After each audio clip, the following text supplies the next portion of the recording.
الحمد لله رب العالمين، والصلاة والسلام على سيد الأنبياء والمرسلين صلى الله عليه وعلى آله وأصحابه أجمعين. أما بعد، فأعوذ بالله من الشيطان الرجيم. بسم الله الرحمن الرحيم. لئن شكرتم لأزيدنكم ولئن كفرتم إن عذابي لشديد. صدق الله العظيم. नुंसीजरबा हजरात सिंह अमदी इस्लाम की युम्बी channel असिदा मियेंग ताबीरिबा अमदी support तौबीरिबा इचिल इनाव खुदिंगमक्पु अहानमक्तता अस्सलामु अलैकुम व रहमतुल्लाहि व बरकातुहु। मखा तारकपदा अखोय यामना हराउजै मयामना सपोर्ट तौबीबा अमदी थागतजरिबा द्वादरुसिंग असिबु पामना अमल तौबीबगिदमक अदुक्कि मतिक हेना हराउजै अमदी मतुंग तारकपदसु मयामगिदमकता ngamjaba makhai द्वादरुसिंग कुरान करीम गी जरियादगी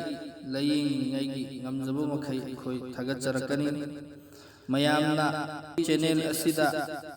कमेंट तौरगा हंगकपा वहंग कया मरुम अखोयना हल्लगा मफमदुदा अदुम कमेंट ओइना पौखुम पीखिबसु यावी। मदु मखोयना फंगंबसु याई फंगमदबसु याई। अदुबु मसिगी ओइना तोंगाना पर्सनल वीडियो ओइना सेमलगा मयामगी कमेंटसिंग असि पाथोअगा मदुगी पौखुम मयामदा पीजगे हाइबा असि मतम कयादगी खलकपनी मदुबु थबुक ओइना पांथोकपा नमखिदे। नुंगसी मयामगी कमेंटदी मयाम अमा लैखरे। ngasiदगिना नुमित 10 फाउबगी मनुंगदा मयामना तौरखिबा कमेंटसिंग पाथोकले हायरगा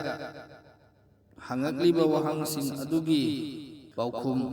मफमसिदा पीबा याबा ओइरगसु दुम पीजरगे। अदुगा मफमसिदा पौखुम पीबा यादबा हाना वीडियो थागतखिबा यावरबसु मथक्की आई बटनदा अखोय लिंक अदु पीजरगलगे। अदुगा मयामना मसिदा खंगमिनरसि मतुंग तारकपदसु कमेंट मयामना तौरकपसिंग पाथोकहनपगी अपाम लैरबदि मयाम मखादा कमेंट इबिरउ। कमेंट पाथोकपिरकपगी अपाम लैबसिंग अदुगा कमेंट इरक्लिबा असि पाथोकपा पामदबा यावरबसु मखादा फोंदोकपिरउ। अनीसुबना यामना पर्सनल ओइबा वहंग नत्रगा करिगुंबा यामना जरूरत ओइबा वहंग हंगनिंगबा लैबा तारे कमेंटदा हंगबसु नुंगाइतबा ओइरबा तारगदि मदुगिदमक्ता अखोयगी WhatsApp ग्रुप लैजै इस्लामगी पाउजेन हाइरिबा WhatsApp ग्रुप अदुगी लिंक मथक्ता आई बटनदा हुजिक थोगलक्लिबा असि मसिदा नंबीरगा चंगगा लिंक असिदा जॉइन तौरगा WhatsApp ग्रुपता चंगकपा यागनी। अदुगा हाइरिबा ग्रुप असिदा मुफ्ती साहब सिंह याउरी अदुमना हंगकपा वहंगसिंग मसलासिंगी पाउखुम पिबिनिंगाइगिदमक्ता लैजरी। मसिगी सुकानबा लौबीबा यागनी इंशाअल्लाह। नुमित 10 गी ममांगदा तौरखिबा कमेंटदगी पाथोकचगे। अहानबदा महाकना हंगजलिंगलिबा वहंग असि निमिदांगी पुंग 12 ताखिबा मतमदगी पुंग 12 गी मतुंगदा नमाज कजा सिंबा याबरा हाइबगी वहंगनी। मसिगी अखोयना मखादा कमेंटगी पाउखुमसु पीजखबनी। नमाज कजा हाइबसिदी एनी भी टाइम दा किसी भी मतमदा कजा सिंबा याय। मकरू वक्त हाइबदी मकरू ओइबा मतम अहुम नुमित थोकपा नुमित युंगबा नुमित चंगबगी मकरू ओइबा मतम अहुम सिखक्तंग खाइदोकलगा अतई एनी भी मतमदा नमाज कजा सिंबा याय। अमदी नमाज कजा सिंदोकदबनी यारिबा मखोय। दु नमाज कजा करमना सिंगनी अई उमर कजा करमना तौगनी हाइबगी मतांगदा अखोय वीडियो हाना ममांगदा थागतचखरे। मदुगी वीडियो अदु मथक्ता आई बटनदा नंबीरगा चंगगा अखोय वीडियो असि तामिनसि इंशाअल्लाह। मथंगी कमेंट असिदी अखोयना समकेनबगी दुआ थागतचखिबा मदुदा हंगकपा वहंगनी थावगी बोतलदा कामसल्लगा दुआ सोलगा थावगी बोतलदा कामसल्लगा तैबा हाइखिबा अदुगी मतंगदा ꯊꯥꯎꯒꯤ ꯕꯣꯇꯜꯗ ꯑꯃꯨꯛꯇꯪ ꯑꯃꯜ ꯑꯁꯤ ꯇꯧꯔꯒ ꯀꯥꯝꯁꯤꯜꯂꯒ ꯊꯥꯎꯗꯨ ꯂꯣꯏꯗ꯭ꯔꯤꯐꯥꯎ ꯁꯤꯖꯤꯟꯅꯕ ꯌꯥꯕ꯭ꯔꯥ ꯍꯥꯏꯅ ꯍꯪꯕꯤꯔꯛꯂꯤ꯫ ꯌꯥꯏ, ꯀꯩꯁꯨ ꯀꯥꯏꯗꯦ꯫ ꯊꯥꯎ ꯑꯗꯨꯗ ꯑꯃꯨꯛꯇꯪ ꯑꯃꯜ ꯑꯁꯤ ꯇꯧꯔꯒ ꯀꯥꯝꯁꯤꯟꯈ꯭ꯔꯒ ꯊꯥꯎꯗꯨ ꯂꯣꯏꯗ꯭ꯔꯤ ꯐꯥꯎꯕ ꯑꯗꯨꯝ ꯁꯤꯖꯤꯟꯅꯕ ꯏꯟꯁꯥꯜꯂꯥ ꯌꯥꯝꯅ ꯀꯥꯟꯅꯕ ꯑꯃꯜꯅꯤ ꯁꯝ ꯀꯦꯟꯕꯒꯤ ꯃꯇꯥꯡꯗꯅꯤ꯫ ꯀꯅꯥꯒꯨꯝꯕ ꯉꯁꯤꯒꯤ ꯚꯤꯗꯤꯑꯣ ꯑꯁꯤ ꯊꯦꯡꯅꯔꯒ ꯁꯝ ꯀꯦꯟꯕꯒꯤ ꯗꯨꯋꯥ ꯊꯦꯡꯅꯗ꯭ꯔꯤꯕ ꯃꯤꯁꯤꯡꯅ ꯁꯝ ꯀꯦꯟꯕ ꯐꯅꯤꯡꯉꯥꯏꯒꯤ ꯗꯨꯋꯥ ꯈꯪꯅꯤꯡꯂꯕꯁꯨ ꯃꯊꯛꯇ ꯑꯥꯏ ꯕꯇꯟꯗ ꯎꯔꯤꯕ ꯑꯁꯤꯗ ꯅꯝꯕꯤꯔꯒ ꯆꯪꯉꯒ ꯂꯤꯡ ꯑꯁꯤꯗꯒꯤ ꯆꯪꯂꯒ ꯁꯝ ꯀꯦꯟꯕꯒꯤ ꯗꯨꯋꯥ ꯇꯥꯕꯤꯕ ꯌꯥꯒꯅꯤ꯫ ꯏꯟꯁꯥꯜꯂꯥ ꯌꯥꯝꯅ ꯀꯥꯟꯅꯕ ꯗꯨꯋꯥꯅꯤ꯫ ꯃꯊꯪ ꯑꯁꯤꯗꯤ ꯃꯥꯁꯥꯑꯜꯂꯥꯍꯅꯤ, ꯖꯖꯥꯀꯜꯂꯥ꯫ ꯑꯗꯨꯒꯤ ꯃꯊꯪꯗ ꯏꯔꯛꯂꯤꯕ ꯀꯣꯃꯦꯟ ꯑꯁꯤ ꯀꯔꯤꯅꯣ ꯑꯩꯁꯨ ꯒ꯭ꯌꯥꯟ ꯇꯥꯗ꯭ꯔꯦ꯫ ꯑꯩꯈꯣꯏ ꯃꯅꯤꯄꯨꯔ ꯃꯌꯦꯛꯅꯁꯨ ꯏꯔꯤ ꯑꯗꯨꯕꯨ ꯃꯅꯤꯄꯨꯔ ꯂꯣꯟꯗꯤ ꯃꯥꯟꯗꯦ꯫ ꯑꯗꯨꯒ ꯑꯅꯤꯁꯨꯕ ꯏꯪꯂꯤꯁꯅ ꯏꯔꯤꯁꯤꯡꯁꯤꯁꯨ ꯀꯔꯝꯕ ꯃꯌꯦꯛꯅꯣ ꯈꯪꯗ꯭ꯔꯦ꯫ ꯃꯌꯥꯝꯅ ꯏꯁꯀ꯭ꯔꯤꯟꯗ ꯎꯕꯤꯔꯤꯕ ꯑꯁꯤꯅꯤ꯫ ꯀꯣꯃꯦꯟ ꯇꯧꯕꯤꯔꯛꯂꯤꯕ ꯃꯤꯁꯛ ꯑꯗꯨꯒꯤꯗꯃꯛꯇ ꯖꯖꯥꯀꯜꯂꯥ꯫ ꯃꯊꯪꯒꯤ ꯑꯁꯤꯗꯤ ꯃꯥꯁꯥꯑꯜꯂꯥ꯫ ꯑꯗꯨ ꯃꯤꯁꯥꯞ ꯀꯔꯤꯒꯨꯝꯕ ꯑꯅꯥꯕ ꯑꯃꯠꯇ ꯂꯩꯇꯕꯤꯗ ꯀꯦꯜꯂꯤꯁꯤ ꯁꯤꯗꯁꯨ ꯑꯗꯨꯝ ꯁꯤꯒꯤ ꯑꯃꯜ ꯑꯁꯤ ꯇꯧꯕ ꯌꯥꯕ꯭ꯔꯥ ꯃꯤꯁꯥꯞ ꯍꯥꯏꯕꯤꯔꯛꯎ ꯑꯝꯇ꯫ ꯍꯥꯏꯕꯗꯤ ꯁꯝ ꯀꯦꯟꯕꯒꯤ ꯗꯨꯋꯥꯗꯨꯒꯤ ꯃꯇꯥꯡꯗ ꯇꯧꯔꯛꯄ ꯀꯣꯃꯦꯟꯅꯤ ꯃꯁꯤꯁꯨ꯫ ꯑꯅꯥꯕ ꯀꯔꯤꯒꯨꯝꯕ ꯑꯃꯠꯇ ꯂꯩꯇꯕ ꯑꯃꯗꯤ ꯃꯁꯥꯅ ꯑꯗꯨꯝ ꯁꯝ ꯀꯦꯜꯂꯛꯄꯁꯤꯡ ꯑꯗꯨꯈꯛꯀꯤ ꯑꯣꯏꯕ ꯑꯃꯗꯤ ꯁꯝ ꯀꯦꯟꯕ ꯐꯅꯤꯡꯉꯥꯏꯒꯤ ꯗꯨꯋꯥꯅꯤ꯫ ꯃꯁꯤ ꯑꯃꯜ ꯑꯁꯤ ꯑꯗꯨꯝ ꯇꯧꯕꯤꯌꯨ ꯌꯥꯏ ꯏꯟꯁꯥꯜꯂꯥ ꯌꯥꯝꯅ ꯀꯥꯟꯅꯒꯅꯤ꯫ ꯃꯊꯪꯒꯤ ꯑꯁꯤꯗꯤ ꯃꯤꯁꯥꯞ ꯑꯉꯧꯕ ꯐꯤꯗ ꯁꯣꯟꯕꯁꯤ ꯅꯣꯡꯃ ꯑꯃꯨꯛꯇꯪ ꯁꯣꯜꯂꯒ ꯌꯥꯔꯕ꯭ꯔꯥ? ꯅꯨꯃꯤꯠ 12ꯅꯤ ꯁꯤꯖꯤꯟꯅꯕ ꯅꯠꯇ꯭ꯔꯒ 12ꯅꯤ ꯗꯦꯁꯃꯛ ꯐꯤ ꯑꯉꯧꯕꯗ ꯁꯣꯟꯒꯗ꯭ꯔꯥ? ꯑꯗꯣꯝꯅ ꯇꯧꯔꯛꯂꯤꯕ ꯀꯣꯃꯦꯟ ꯑꯁꯤ ꯚꯥꯞ ꯇꯥꯕ ꯋꯥꯠꯆꯩ꯫ ꯀꯔꯤꯒꯤꯅꯣ ꯍꯥꯏꯕꯗ ꯐꯤ ꯑꯉꯧꯕꯗ ꯁꯣꯟꯕ ꯗꯨꯋꯥꯒꯤ ꯃꯇꯥꯡꯗ ꯍꯥꯏꯔꯤꯕ ꯊꯥꯏꯔꯣꯏꯗꯀꯤ ꯑꯃꯜ ꯑꯁꯤꯗꯗꯤ ꯌꯥꯎꯈꯤꯗꯕ꯭ꯔꯥ ꯍꯥꯏꯅ ꯈꯜꯂꯤ꯫ ꯑꯃꯨꯛꯇꯪ ꯃꯨꯟꯅ ꯌꯦꯡꯕꯤꯌꯨ, ꯇꯥꯕꯤꯌꯨ꯫ ꯃꯊꯪ ꯑꯁꯤꯅ ꯃꯥꯁꯥꯑꯜꯂꯥ ꯆꯈꯥꯎ ꯅꯨꯡꯉꯥꯏꯇꯕꯒꯤ ꯗꯨꯋꯥꯁꯨ ꯇꯥꯛꯄꯤꯌꯨ꯫ ꯏꯟꯁꯥꯜꯂꯥ ꯏꯀꯨꯏ ꯀꯨꯏꯗꯅ ꯆꯈꯥꯎ ꯅꯨꯡꯉꯥꯏꯇꯕꯒꯤ ꯗꯨꯋꯥ ꯊꯥꯒꯠꯆꯔꯛꯀꯦ, ꯉꯥꯏꯕꯤꯌꯨ ꯏꯟꯁꯥꯜꯂꯥ ꯊꯥꯒꯠꯆꯔꯛꯀꯅꯤ꯫ ꯃꯊꯪ ꯑꯁꯤꯗꯤ ꯌꯥꯝꯅ ꯀꯥꯟꯅꯔꯕ ꯗꯨꯋꯥ ꯀꯌꯥ ꯃꯅꯤꯄꯨꯔꯤꯒꯤ ꯂꯣꯟꯗ ꯊꯥꯒꯠꯄꯁꯦ ꯌꯥꯝ ꯅꯨꯡꯉꯥꯏꯖꯩ꯫ ꯃꯇꯨꯡꯗꯁꯨ ꯑꯁꯤꯒꯨꯝꯕ ꯀꯌꯥꯁꯤ ꯍꯤꯟꯗꯤꯒꯤ ꯈꯔ ꯊꯦꯡꯅꯖꯩ꯫ ꯑꯩꯅ ꯈꯟꯖꯩ ꯑꯩꯈꯣꯏ ꯃꯅꯤꯄꯨꯔꯒꯤꯗꯤ ꯊꯥꯒꯠꯄ꯭ꯔꯥ ꯍꯥꯏꯅ ꯈꯟꯖꯩ, ꯑꯗꯨꯕꯨ ꯊꯦꯡꯅꯖꯕꯁꯤ ꯍꯥꯏꯅꯤꯡꯉꯥꯏ ꯂꯩꯇꯅ ꯅꯨꯡꯉꯥꯏ꯫ ꯏꯁꯩ ꯅꯣꯡꯃꯥꯏ ꯌꯦꯡꯂꯒ ꯃꯇꯝ ꯂꯦꯟꯕꯒꯤ ꯃꯍꯨꯠꯇ ꯀꯥꯟꯅꯔꯕ ꯀꯌా ꯑꯁꯤ ꯌꯦꯡꯂꯒ ꯅꯣꯂꯦꯖ ꯂꯧꯍꯧꯕꯅ ꯐꯩ ꯈꯟꯃꯤꯟꯅꯁꯤ ꯏꯆꯤꯜ ꯏꯅꯥꯎꯁꯤꯡ꯫ ꯑꯜꯂꯥꯍꯅ ꯑꯐꯕ ꯑꯣꯏꯍꯟꯁꯅꯨ ꯃꯧꯂꯥꯅ꯫ ꯀꯣꯃꯦꯟ ꯑꯁꯤ ꯇꯧꯕꯤꯔꯛꯂꯤꯕ ꯍꯖꯔꯠꯀꯤꯗꯃꯛꯇ ꯌꯥꯝꯅ ꯊꯥꯒꯠꯆꯩ꯫ ꯖꯖꯥꯀꯜꯂꯥꯍꯨ ꯈꯩꯔ ꯑꯍꯁꯅꯨꯜ ꯖꯖꯥ꯫ ꯑꯜꯂꯥꯍ ꯇꯥꯂꯥꯅ ꯑꯩꯈꯣꯏ ꯈꯨꯗꯤꯡꯃꯛ ꯑꯃꯜꯒꯤ ꯊꯣꯡꯗ ꯄꯨꯕꯤꯔꯛꯄ ꯑꯣꯏꯁꯅꯨ꯫ ꯃꯊꯪꯒꯤ ꯑꯁꯤꯅ ꯑꯗꯨꯒ ꯃꯦꯁ ꯇꯧꯕ ꯃꯇꯝꯗ ꯀꯥ ꯍꯦꯟꯅ ꯃꯦꯁ ꯇꯧꯕꯒꯤ ꯗꯨꯋꯥ ꯍꯥꯏꯕꯤꯔꯛꯎ꯫ ꯃꯁꯤꯒꯤ ꯃꯇꯥꯡꯗ ꯃꯃꯥꯡꯗ ꯗꯨꯋꯥ ꯊꯥꯒꯠꯆꯈ꯭ꯔꯕꯅꯤ꯫ ꯃꯦꯁ ꯌꯥꯝꯅ ꯂꯥꯛꯄꯒꯤ ꯑꯃꯗꯤ ꯌꯥꯝꯅ ꯂꯥꯛꯇꯕꯒꯤ ꯍꯥꯏꯕꯅꯆꯤꯡꯕ ꯗꯨꯋꯥ ꯊꯥꯒꯠꯆꯈ꯭ꯔꯕꯅꯤ꯫ ꯃꯊꯛꯇ ꯑꯩꯈꯣই ꯂꯤꯡ ꯄꯤꯖꯔꯤ꯫ ꯃꯊꯛꯀꯤ ꯂꯤꯡ ꯑꯁꯤꯗ ꯑꯥꯏ ꯕꯇꯟꯗ ꯅꯝꯂꯒ ꯂꯤꯡ ꯑꯁꯤꯗ ꯆꯪꯂꯒ ꯌꯦꯡꯕꯤꯌꯨ ꯑꯃꯗꯤ ꯑꯃꯜ ꯑꯁꯤ ꯇꯧꯕꯤꯌꯨ꯫ ꯃꯊꯪ ꯑꯁꯤꯗꯤ ꯃꯥꯁꯥꯑꯜꯂꯥ, ꯖꯖꯥꯀꯜꯂꯥ꯫ ꯃꯊꯪ ꯇꯧꯕꯤꯔꯛꯂꯤꯕ ꯀꯣꯃꯦꯟ ꯑꯁꯤꯗꯤ ꯏꯁꯧ ꯌꯥꯝ ꯂꯥꯡꯒꯟꯕ ꯃꯤ ꯂꯩ, ꯏꯁꯧ ꯂꯥꯡꯕ ꯐꯅꯕ ꯗꯨꯋꯥ ꯑꯝꯇ ꯇꯥꯛꯄꯤꯔꯛꯎ ꯃꯤꯁꯥꯞ꯫ ꯏꯟꯁꯥꯜꯂꯥ ꯇꯥꯛꯆꯔꯛꯀꯦ꯫ ꯏꯁꯧ ꯂꯥꯡꯂꯤꯕ ꯃꯤꯗꯨ ꯀꯅꯥꯅꯣ? ꯑꯜꯂꯥꯍꯅ ꯑꯐꯕ ꯑꯣꯏꯍꯟꯕꯤꯁꯅꯨ꯫ ꯃꯊꯪ ꯑꯁꯤꯗꯤ ꯅꯖꯔꯒꯤ ꯃꯇꯥꯡꯗ ꯇꯧꯔꯛꯄ ꯀꯣꯃꯦꯟꯅꯤ꯫ ꯃꯦꯁꯥꯞ ꯑꯩ ꯏꯁꯥꯃꯛ ꯅꯖꯔ ꯂꯩ, ꯗꯨꯋꯥ ꯑꯁꯤ ꯏꯁꯥꯅ ꯁꯣꯜꯂꯒ ꯀꯥꯝꯕ ꯌꯥꯕ꯭ꯔꯥ ꯍꯥꯏꯕꯤꯔꯛꯎ꯫ ꯃꯦꯁꯥꯞ ꯑꯩ ꯏꯁꯥꯗ ꯖꯤꯟꯅꯥꯠꯀꯤ ꯅꯖꯔ ꯂꯩ ꯍꯥꯏ ꯌꯦꯡꯍꯜꯂꯨꯕ ꯈꯨꯗꯤꯡꯗ꯫ ꯌꯥꯏ, ꯀꯩꯁꯨ ꯀꯥꯏꯗꯦ ꯏꯁꯥꯅ ꯁꯣꯜꯂꯒ ꯑꯃꯜ ꯑꯁꯤ ꯇꯧꯔꯒ ꯍꯥꯏꯔꯤꯕ ꯅꯖꯔ ꯑꯁꯤ ꯂꯧꯊꯣꯛꯄ ꯌꯥꯝ ꯐꯩ, ꯂꯧꯊꯣꯛꯄꯤꯌꯨ, ꯀꯥꯟꯅꯕ ꯑꯃꯜꯅꯤ꯫ ꯑꯉꯥꯡꯒꯤ ꯊꯕꯥꯛ ꯈꯦꯕꯒꯤ ꯑꯃꯜ ꯑꯝꯇ ꯊꯥꯒꯠꯄꯤꯔꯛꯎ꯫ ꯏꯟꯁꯥꯜꯂꯥ ꯏꯀꯨꯏ ꯀꯨꯏꯗꯅ ꯑꯉꯥꯡꯒꯤ ꯊꯕꯥꯛ ꯈꯦꯕꯒꯤ ꯑꯃꯜ ꯊꯥꯒꯠꯆꯔꯛꯀꯦ꯫ ꯃꯊꯪꯒꯤ ꯑꯁꯤꯗꯤ ꯃꯥꯁꯥꯑꯜꯂꯥ ꯗꯨꯋꯥ ꯑꯁꯤ ꯊꯥꯒꯠꯄꯤꯔꯛꯄꯒꯤꯗꯃꯛ ꯌꯥꯝꯅ ꯊꯥꯒꯠꯆꯔꯤ꯫ अदु मिसाब नजर सी मीगी नजर लाइगी नजर हाइना अनि सूब्रा सूरगदी अमल सी तौगद्रा खेतनब्रा मीगी नजर ओइरबसु लाइगी नजर ओइरबसु लोइनमक्ता अमल सी तौगदे इंशाअल्लाह कानगनी तौबियो सोर फुंगतपा गिसु थागत पिरउ मिसाब इंशाअल्लाह सोर फुंगतपगी मतंगदा थागत चरके मथंग असिदी माशाअल्लाह जज़ाकल्लाह मथंग असिदी पाइल्स लैबा गी थागत खिबा दुआ गी मतंगदा तौबिरप कोमेलनी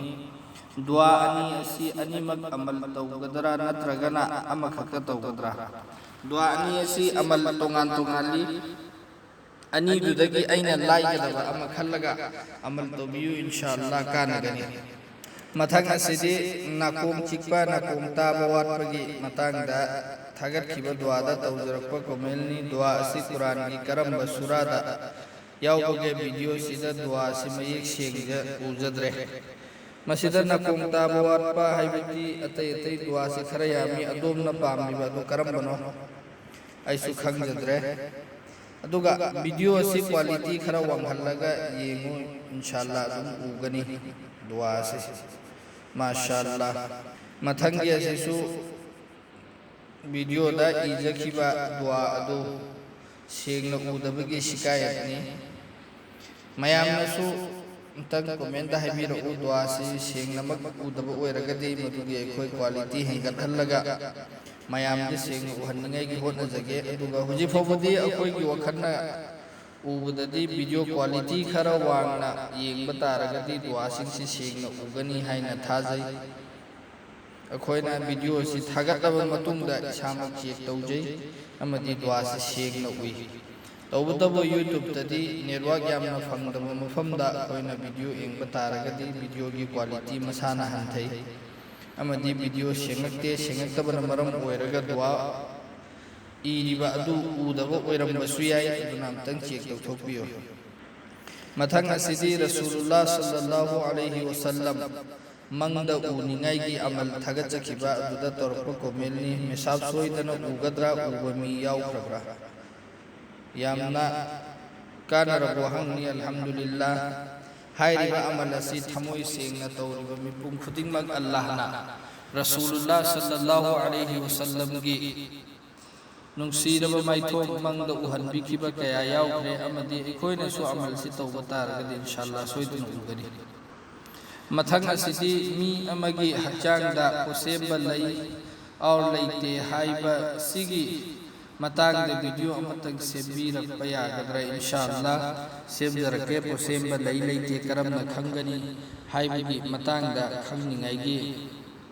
अमल थगचरके मयाम नमिनसी मथंग असिदि पोसेबा लईरगदि करमना लौथोकनी हाइबगी मतंगदा इंशाअल्लाह मसिदसु अखोय थगचरके नमिनसी मथंग असिदि मिसाब मिहु नत्रगा लाइगी मिहु लैखिबा फहन्नबा दुआ तकबीरो मिहु हाइरिबो हाइ असिमकनी अखोयगी मणिपुरदना मिहु हाइनरे नजर हाइरिबा असिदि मिहु सि लाइगी ओइरबसु मीगी ओइरबसु थगचखिबा अमल नाहक येंबिरिबा सि मसिगी अमल सिमक तौबियु इंशाअल्लाह नजर लोइनमक मसाना लौथोखिगनी मथंग असिदि निकाह की मतिक मगुन अमदी इसाना पामजब नुपा नत्रगा नुपी फंगनबा निकाह की पैगाम लांगनबा अमल थगत चखिबा मदुगी मतंगदा हंगप कोमेन्नी मेसाब खरा लाइगदबा अमल लैरगदी थगत पिरउ सिदि तौबदा खरा लूना थोई हाइरिबा अमल असि तौबदे यमना लुई अदुना अराइबा थगत पिरउ हाइबनी अदोंगी दमकता अराइबा अमल थगतुना लैख्रबनी मथक्ता आई बटनदा नमगा चंगबीरगा अजिबा अमल असि येंबियु इंशाअल्लाह मसि लाइबनी अमदि यमना कानरो निंगबा थुंगजनबा दुआ और अमल करिनो खरा तकपियो निंगबा थुंगनबगी मतंगदा ममांगदा थगचखरे दुआ दोमना हाइरिबा मथकी लिंगसिदा चंगगा येंबियु इंशाअल्लाह कानगनी मथंग असिदि मिसाब आइगी थागी हैज लाकपा असि ꯅꯃꯨꯅꯥꯇꯒꯤ ꯂꯥꯛꯏ ꯃꯤꯁꯥꯞ ꯑꯗꯨꯒ ꯐꯤꯉꯧꯁꯨ ꯑꯃꯐꯥꯎ ꯆꯠꯇꯦ ꯑꯗꯨꯅ ꯏꯁꯥꯗ ꯅꯨꯡꯉꯥꯏꯇꯕ ꯌꯥꯝꯅ ꯇꯧꯏ ꯍꯥꯟꯅꯗꯤ ꯆꯠꯂꯝꯃꯤ ꯍꯛꯆꯥꯡ ꯐꯒꯠꯈꯤꯕꯗꯒꯤ ꯐꯤꯉꯧ ꯑꯃꯐꯥꯎꯕ ꯆꯠꯇꯦ ꯑꯗꯨꯅ ꯅꯍꯥ ꯑꯣꯏꯕ ꯉꯝꯗꯔꯦ ꯃꯤꯁꯥꯞ ꯃꯁꯤꯒꯤ ꯗꯨꯋꯥ ꯊꯥꯒꯠꯄꯤꯔꯛꯎ ꯃꯈꯜ ꯈꯨꯗꯤꯡꯃꯛꯀꯤ ꯗꯨꯋꯥ ꯊꯥꯒꯠꯄꯤꯔꯛꯄꯒꯤ ꯃꯤꯁꯥꯞꯄꯨ ꯍꯥꯏꯅꯤꯡꯉꯥꯏ ꯂꯩꯇꯅ ꯊꯥꯒꯠꯆꯔꯤ ꯖꯖꯥꯀꯜꯂꯥ ꯑꯗꯣꯝꯅ ꯍꯥꯏꯔꯤꯕ ꯑꯗꯨꯒꯤ ꯄ꯭ꯔꯣꯕ꯭ꯂꯦꯝꯗꯨꯒꯤ ꯃꯇꯥꯡꯗ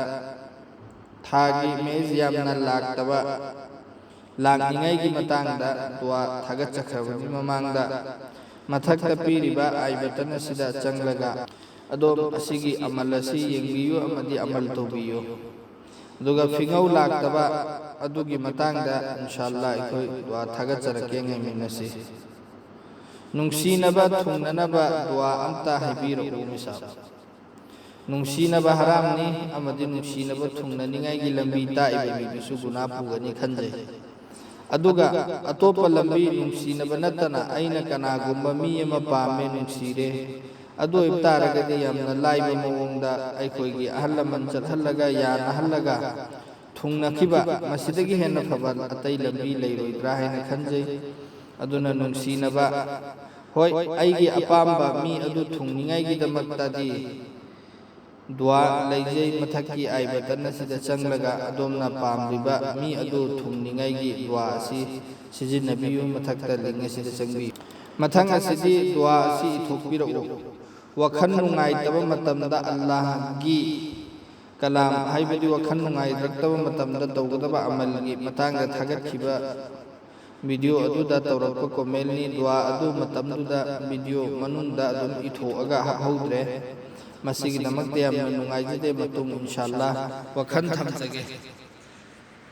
ꯍꯥꯏꯔꯤꯕ ꯍꯧꯖꯤꯛ ꯄꯥꯊꯣꯛꯆꯈ꯭ꯔꯤꯕ ꯀꯣꯃꯦꯟꯁꯤꯡ ꯑꯁꯤ ꯉꯁꯤꯗꯒꯤꯅ ꯅꯨꯃꯤꯠ 10ꯅꯤ ꯐꯥꯎꯒꯤ ꯃꯃꯥꯡꯗ ꯇꯧꯔꯛꯈꯤꯕ ꯀꯣꯃꯦꯟꯁꯤꯡꯅꯤ ꯑꯗꯨꯒꯤ ꯃꯃꯥꯡꯒꯤ ꯀꯣꯃꯦꯟ ꯃꯌꯥꯝ ꯑꯃꯁꯨ ꯂꯩ ꯃꯁꯤꯁꯤꯡ ꯑꯁꯤ ꯄꯥꯕꯗꯤ ꯌꯥꯝꯅ ꯋꯥꯔꯅꯤ ꯈꯜꯂꯒ ꯃꯌꯥꯝꯗꯁꯨ ꯕꯣꯔꯤꯡ ꯑꯣꯏꯒꯗ꯭ꯔꯥ ꯈꯜꯂꯒ ꯄꯥꯖꯗ꯭ꯔꯕꯅꯤ ꯑꯗꯨꯒ ꯁꯤꯒꯤ ꯃꯇꯨꯡꯗ ꯃꯌꯥꯝꯒꯤ ꯀꯣꯃꯦꯟꯁꯤꯡ ꯑꯗꯨꯝ ꯃꯇꯝ ꯑꯃ ꯈꯥꯏꯗꯣꯛꯑꯒ ꯃꯌꯥꯝꯒꯤ ꯀꯣꯃꯦꯟꯁꯤꯡ ꯄꯥꯊꯣꯛꯄꯤꯔꯛꯎ ꯑꯃꯗꯤ ꯄꯥꯎꯈꯨꯝ ꯄꯤꯕꯤꯔꯛꯎ ꯍꯥꯏꯕꯒꯤ ꯑꯄꯥꯝꯕ ꯂꯩꯕꯁꯤꯡ ꯃꯈꯥꯗ ꯀꯣꯃꯦꯟ ꯇꯧꯕꯤꯔꯛꯎ ꯏꯟꯁꯥꯜꯂꯥ ꯑꯗꯨꯒ ꯉꯁꯤꯒꯤ ꯀꯣꯃꯦꯟ ꯄꯥꯖꯈ꯭ꯔꯤꯕ ꯑꯁꯤꯗ ꯀꯣꯃꯦꯟ ꯇꯧꯔꯛꯏꯕ ꯃꯤꯑꯣꯏꯁꯤꯡ ꯑꯗꯨꯒꯤ ꯃꯃꯤꯡ ꯄꯥꯊꯣꯛꯆꯗ꯭ꯔꯦ ꯃꯃꯤꯡ ꯃꯌꯥꯝ ꯃꯃꯥꯡꯗ ꯄꯥꯊꯣꯔꯛꯄꯗ ꯅꯨꯡꯉꯥꯏꯇꯕ ꯃꯤꯁꯨ ꯌꯥꯎꯔꯝꯒꯗ꯭ꯔꯥ ꯈꯟꯕꯗꯒꯤ ꯑꯩꯈꯣꯏꯅ ꯃꯃꯤꯡ ꯑꯗꯨ ꯄꯥꯊꯣꯛꯆꯗ꯭ꯔꯦ ꯋꯥꯔꯧꯕꯤꯕ ꯌꯥꯗꯦ ꯑꯗꯨꯒ ꯃꯊꯪꯒꯤ ꯀꯣꯃꯦꯟ ꯄꯥꯕꯒꯤ ꯑꯄꯥꯝꯕ ꯂꯩꯔꯕ ꯑꯃꯗꯤ ꯄꯥꯔꯛꯄ ꯃꯇꯝꯗ ꯃꯤꯡꯒ ꯀꯣꯟꯅꯅ ꯄꯥꯍꯟꯅꯤꯡꯕ ꯑꯣꯏꯔꯕꯁꯨ ꯃꯈꯥꯗ ꯀꯣꯃꯦꯟ ꯇꯧꯕꯤꯔꯛꯎ ꯏꯟꯁꯥꯜꯂꯥ ꯃꯈꯥ ꯇꯥꯕꯁꯨ ꯑꯩꯈꯣꯏ ꯃꯌꯥꯝꯒꯤꯗꯃꯛꯇ ꯀꯥꯟꯅꯔꯕ ꯑꯃꯜ ꯀꯌꯥ ꯗꯨꯋꯥ ꯀꯌా ꯊꯥꯒꯠꯆꯔꯛꯀꯦ ꯏꯟꯁꯥꯜꯂꯥ ꯑꯩꯈꯣꯏ ꯈꯨꯗꯤꯡꯃꯛ ꯊꯥꯖꯕꯒ ꯂꯣꯏꯅꯅ ꯑꯃꯜ ꯇꯧꯃꯤꯟꯅꯁꯤ